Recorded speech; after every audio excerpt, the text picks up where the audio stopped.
Reflections with theologian Father James Bacik, lecturer and campus minister at the University of Toledo. What I'm saying is that as we're going to debate this thing, let's keep in mind the complexity that's involved in real-life situations. Today on Reflections, Father Bacik talks with Father Robert Kirtland, a priest from St. Clement's Parish in Toledo, Ohio. The topic of this week's Reflections is the abortion debate, pastoral considerations. And now, here is Father Bacik. Well, Bob, I appreciate you taking time out from a busy schedule to come and discuss with me, but it's well worth your time because we're going to be talking about one of the most important issues of our age, I believe, and that is the whole abortion debate. And it's been with us for a long time in this country. It was sharpened by the decision of Roe v. Wade by the Supreme Court, which effectively gave the right to abortion to women in our society. And now it's been further sharpened and intensified by the recent Webster decision.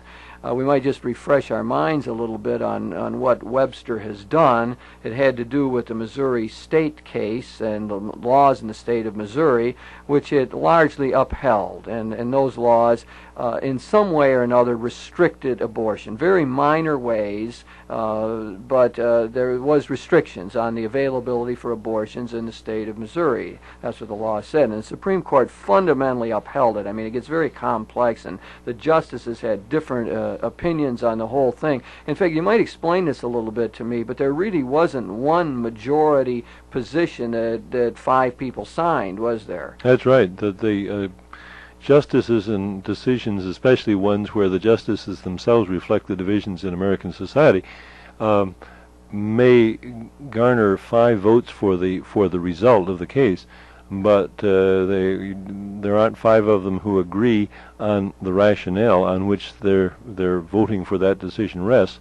And it's issues of this sort that very often happen that way. One of the great previous ones was Griswold v. Connecticut many years ago, which struck down state laws that prohibited the dissemination of information about birth control and birth control devices in the state of Connecticut. And there were, as I recall, there were 7 separate opinions written by various justices, and there was no decision of the court, which is what the majority rationale statement is in a case where where 5 justices or more will vote for the decision. And there will be more cases coming up on the abortion question. The Supreme Court has been willing to hear those, or has accepted those. And I think that we begin to get some sort of feeling for the court on the abortion questions in the opinions that were written. I mean, just the news reports you get out of it. I mean, I know that Judge Scalia really thought that Roe v. Wade just ought to be outright overturned and felt the court had backed off of it. And I get the impression that the Chief Justice, William Rehnquist, felt that he doesn't find in the Constitution sort of the basis for supporting Roe v. Wade. And some of the other judges, it seemed to me, agreed with that. So, in other words, you're getting people here who have different opinions, but you start to get a feeling that the general support for Roe v. Wade is not there within the court. And you have 5 people who, for one reason or another, are not going along with that, although I guess Justice O'Connor would be the one that people don't understand. I know I saw Judge Bork on television saying that in reading the opinions, he still was not clear in his own mind which way that Justice O'Connor would go when it came down to, are you going to overturn Roe v. Wade or not? Most of the news reports I read claim that they see the handwriting on the wall and that she's going to go along with that eventually. Well, I think that's foolish. I think the thing that fails to be thought is that is supposing that those people on the court are deciding simply on the basis of the way they feel about the abortion issue in private life, and they're lawyers, they're good lawyers, and they're looking at the legal considerations. Somebody could perhaps favor abortion as a permissible value and still feel that it would be ineffective to change the laws. in a fashion that would embody that, or vice versa. Justice Scalia's reasons, and I haven't read his opinion, and I don't know why he was in favor of reversing Roe versus Wade explicitly, but one assumes that it was on the basis of legal considerations and not simply his convictions, personal convictions about the rightness or wrongness of abortion as a course of action. Bob, we're going to continue to debate this in the days ahead, and it's possible to do it from a sort of abstract legal point of view. What's the law all about, and how are we going to find proper public policy, and so on. You can look at the question from many perspectives and aspects, but I'd like to sort of introduce what I might call the humane perspective here into the debate. And one of the things that I think, as soon as we start contacting real human beings dealing with the abortion question, is you get a great sense of the complexity and the ambiguity of the discussion. When you just hear the rhetoric, like pro-life, pro-choice, abortion is murder, woman has a right over her own body, you lose what I think is the moral ambiguity and complexity that real women who are involved in these decisions, or real fathers, have as they go along. I remember in Carol Gilligan's book, In a Different Voice. Carol Gilligan's a Harvard professor, and I'm very influenced by that book, In a Different Voice. I think it's good way of approaching the feminist movement and questions. But one of the things she did in research for her book, she interviewed 21 women who were in the process of making decisions about an unwanted pregnancy. And then a year later, she interviewed them again. And what you get is a sense of the inner conflict that these women are going through. She talks about, example, there's a Sarah. She's an intelligent, unmarried woman of 25, deciding about an abortion. And to hear her language, she admits the reality that this as a baby just sort of dumped me out of my head, she says. In other words, what was growing inside of her was a baby, she thought. And then yet on the other hand, she's tired of people always bowing to other people's standards, that her family or something, they're going to tell her what to do about it. She said part of her feeling is nobody can force anything on you because your first duty is to your inner voice that speaks what is right. So she agonizes over the decision. How can you take responsibility for taking a life?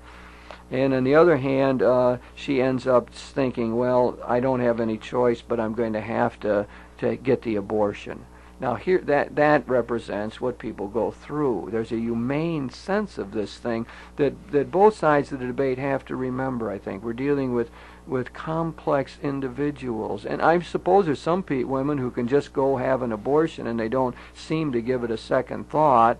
One wonders about that, and we do know the phenomenon of the post-abortion syndrome. People argue about that.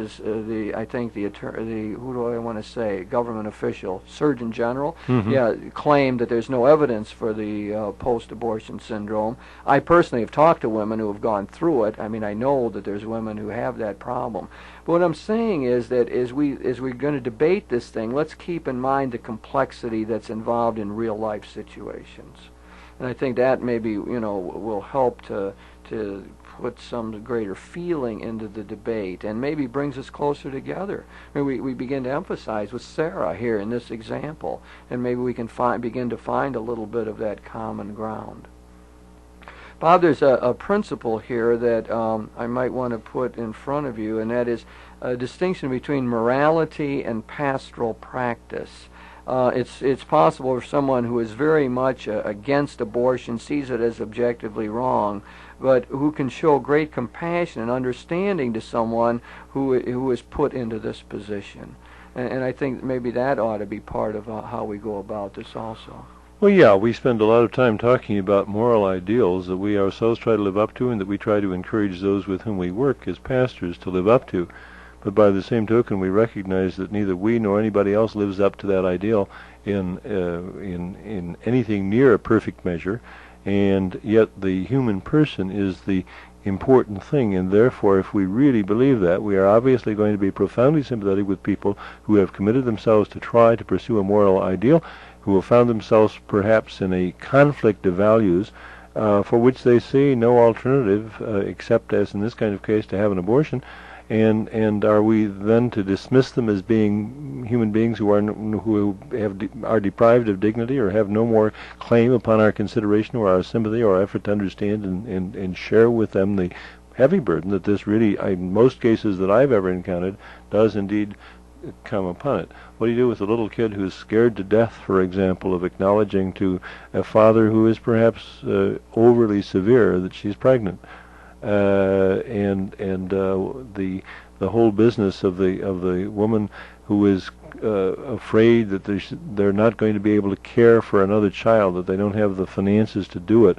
I think of people, for example, the terrible poverty of the migrant workers, especially now with the new immigration laws bearing down on them and frightening them and putting their financial security in great jeopardy, and the kinds of feelings that have to come into that sort of thing. And simply to overlook those or not to understand that there are enormous pressures is, I think, a terrible thing to do.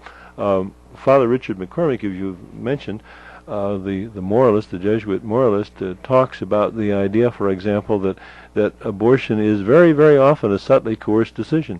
If we create a context of thought and a social and socioeconomic structure that leaves a woman who is pregnant in a situation where she feels that there is no alternative, that on the one hand she cannot carry the child, and that the only alternative therefore is to have an abortion, that is coercing a decision. And to label that free choice is, I think, pretty grievous misapplication of the phrase free choice. Let's look at that point you make there more carefully. I notice when Father McCormick's talking about this coercion, he goes back to Daniel Callahan, who's an ethicist and wrote many years ago that a change in abortion laws from restrictive to permissive appears from all data and in every country studied to bring forward a whole class of women who would otherwise not have wanted an abortion or felt the need for one. Mm-hmm. That you create a new kind of climate in all of this. Well, sure, because it generates a lot of,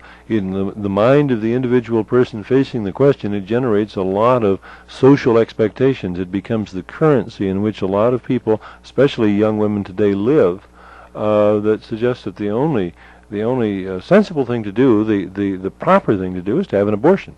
So therefore, you really don't have free choice in that situation. It certainly is affected in a coercive way. That's right. I mean, we got to remember that freedom is a contextual thing. Yes. We don't have an isolated freedom. Our freedom exists in the context of the community, the family, the general society, and so on. And very often when you and I think we're free, we're really not, because there are determining factors that seem to be at work here and really program our responses. And that would be, I mean, I think you can see the same thing on the divorce question. I mean, when divorce becomes a viable option, I don't know, maybe it's not exactly parallel, but in one sense it is. That is, when divorce becomes a viable option, you got more divorces because people are thinking, well, I can do that. I don't have to work it out. Well, no, I can do that, but all my friends think that I'm dumb if I don't. Yeah, there you go. That's you've hit the point. Yeah. That's what makes the parallel. It's that pressure of convention. And convention is, I think, one of the subtlest and most powerful influences that plays upon the decisions all of us make in life. Let's. I want to go back to Carol Gilligan's book for a minute in a different voice. Carol Gilligan, what I get out of it is that she points out that women in general, and women in abortion situations, or they're considering it, make their decision in a contextual way. Their actual way of making the decision when they have the chance for counseling and to think it through and so on, and don't just act out of fear or fright, is to consider many factors. They don't really function as autonomous individuals acting on some particular principle. And her claim is that women in general have a different method of making moral decisions. She calls it sort of in a context of caring relationships or a network of relationships. And the point that might be made to the pro-choice people, and in a friendly way, is by emphasizing this idea that women's rights over their own body and putting it all in terms of women's rights, don't you really undercut what seems to be part of women in the moral decision-making process in the United States? That is to consider many relationships and to consider it from many angles. That seems to be one of the geniuses of women in our society when it comes to moral decision-making. They don't do it just by abstract principle. And they are very contextual, which I consider to be a value and something good. So could we not argue that this great emphasis on women's autonomy is actually undercutting one of their great contributions to the moral decision making. Maybe, you follow me? Making that clear? Yeah, except I think you get into a sticky wicket, because it is difficult to it seems to me you're going to have a great deal of difficulty selling at least some women on the idea that women's decision making is in some typical fashion different from the way men make decisions. Well, you see, I get this from the feminists. I mean, could not just say that. But I mean, this is Carol Gilligan's contention. See, when Kohlberg study of morality, I don't want to get off on this, but he studied all men and these 6 stages of moral decision making. The highest stage is abstract reasoning based on a principle that you follow through on. And women consistently scored lower than men on Kohlberg's stages of moral development. Carol Gilligan, his student, studied this, and she comes up with the idea, no, they're not inferior morally. They have a different mode of moral decision making, and there's a lot of feminists who are willing to accept that now. You see, what you do the other way, you set up in the culture an ideal that the ideal person acts sort of unemotionally and on the basis of principle and does so autonomously. That's often what we think of as adulthood in the United States, and I think that isn't the best model of adulthood. I think adulthood has more to do with relationship and context and caring relationships, and that really ought to be brought in. Maybe the argument's too subtle even to make. I don't know. Yeah, but at least it's pretty difficult to verify, and it does seem to me that it would becloud the considerations you're going on, because if it's leaning on a rather crooked stick, I think, to put too much weight on it. Well, I think it's a valid argument. Sure, my only question is, can it be sustained in any way? I'd have to find a way to propose it to the pro-choice people to say, hey, are you undercutting the women's real prerogatives, women's real genius, women's real concerns and interests by this great emphasis on the autonomy?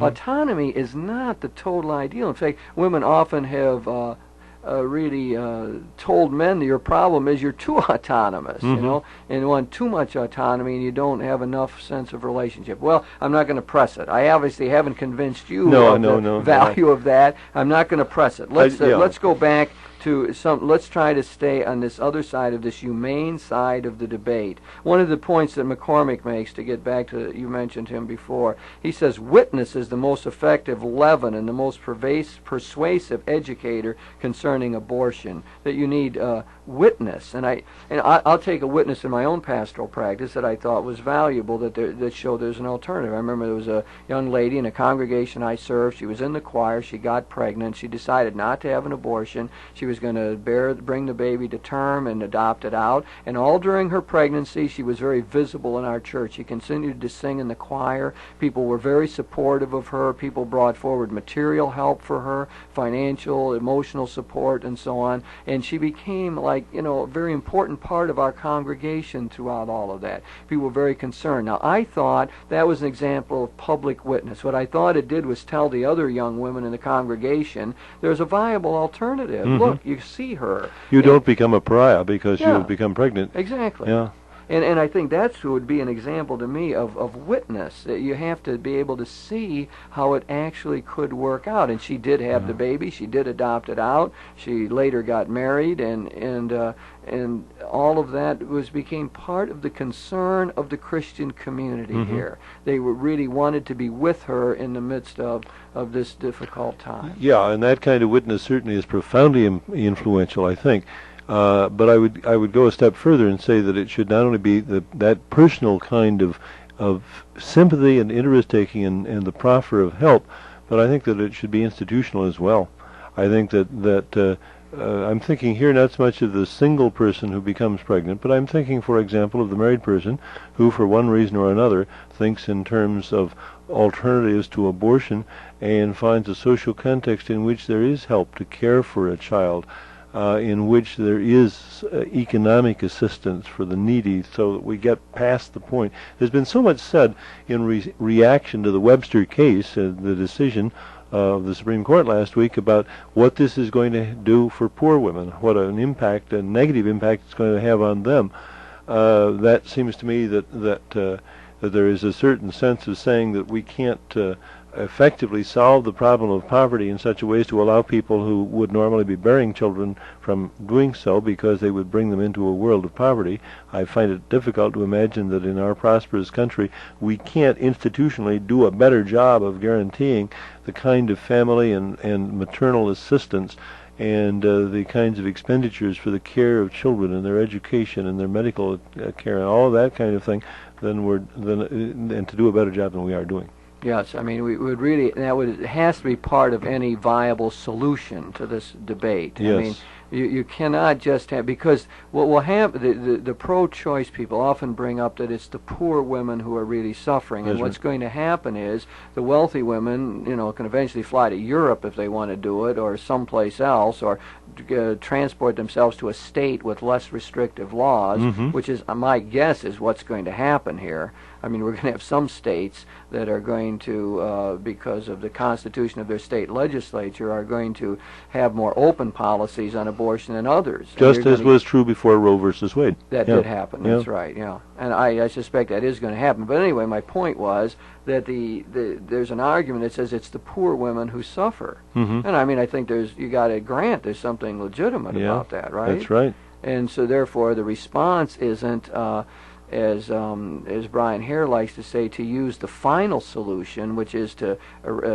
kill the unborn fetus here, but to look for other ways that are more moderate to deal with the problem, one of which would be to provide for women who want to carry their babies to term. Sure. In fact, the poverty itself is that which diminishes the freedom of choice. And it is therefore the poverty itself and the social condition in which that poverty exists that seems to many women to compel them to have an abortion. And that's being driven to something which in other circumstances they might very well prefer not to do.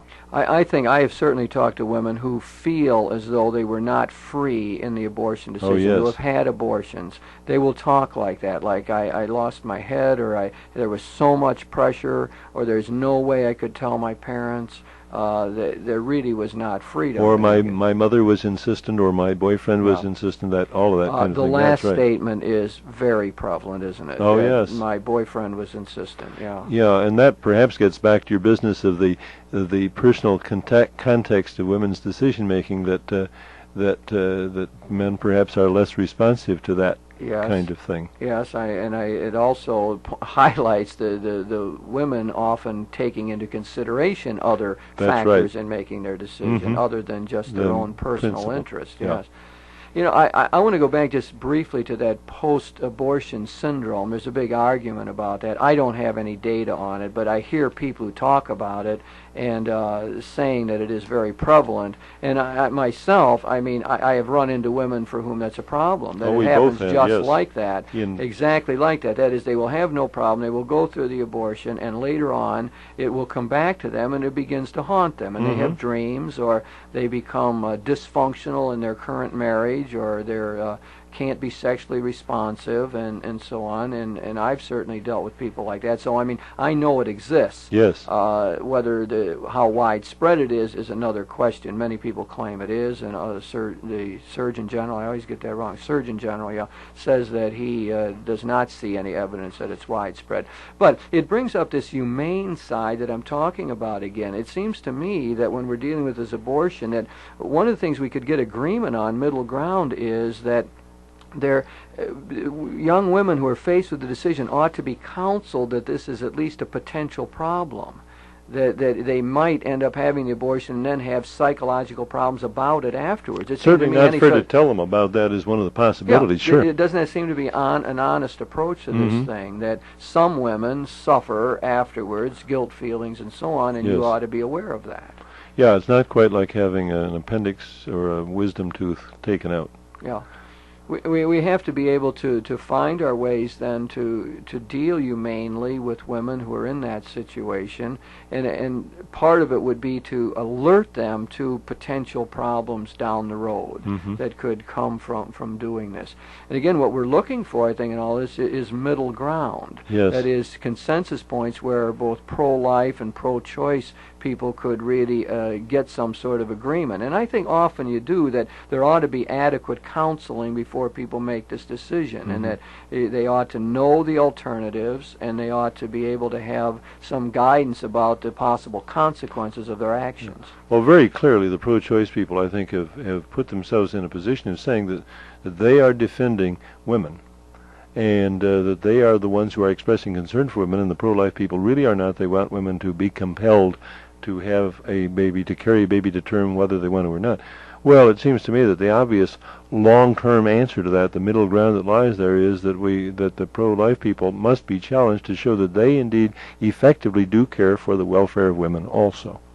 And the argument's not going to be effective until they're able to do that. That's right. That's right. It's that concern for these human beings who face a decision that is always an agonizing decision to make. You know, we're talking about finding ways to talk about this that really does not turn other people off. You know, sometimes I hear this phrase used that, well, by the pro-life people of saying, well, the pro-choice people have great concern for baby seals and for whales and not concern for fetal life. I wonder what to make of that.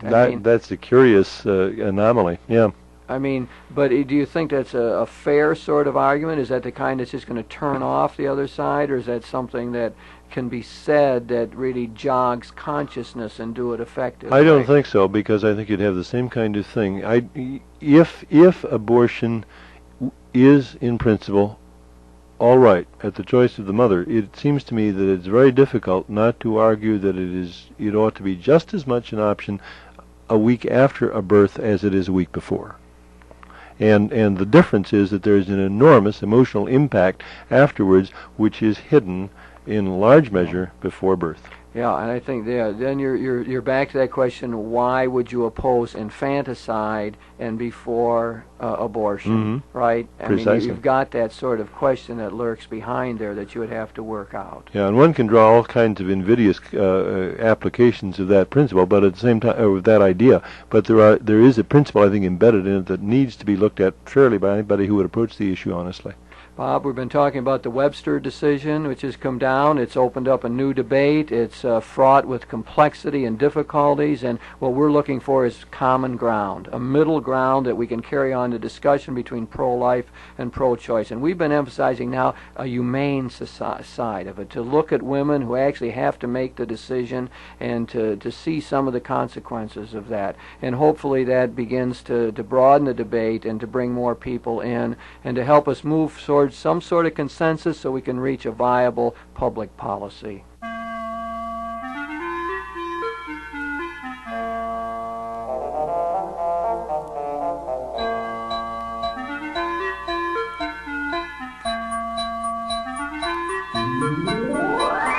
You've been listening to Reflections with theologian Father James Bacik, lecturer and campus minister at the University of Toledo. Today on Reflections, Father Bacik talked with Father Robert Kirchner, a priest from St. Clement's Parish in Toledo, Ohio. The topic of this week's Reflections was the abortion debate, pastoral considerations. If you have any comments on today's show or suggestions for future programs, please write Father James Bacik, Catholic Campus Ministry, 2086 Brookdale Drive, Toledo, Ohio, 43606. Funding for this program was provided by the Catholic Communications Commission of the Diocese of Toledo.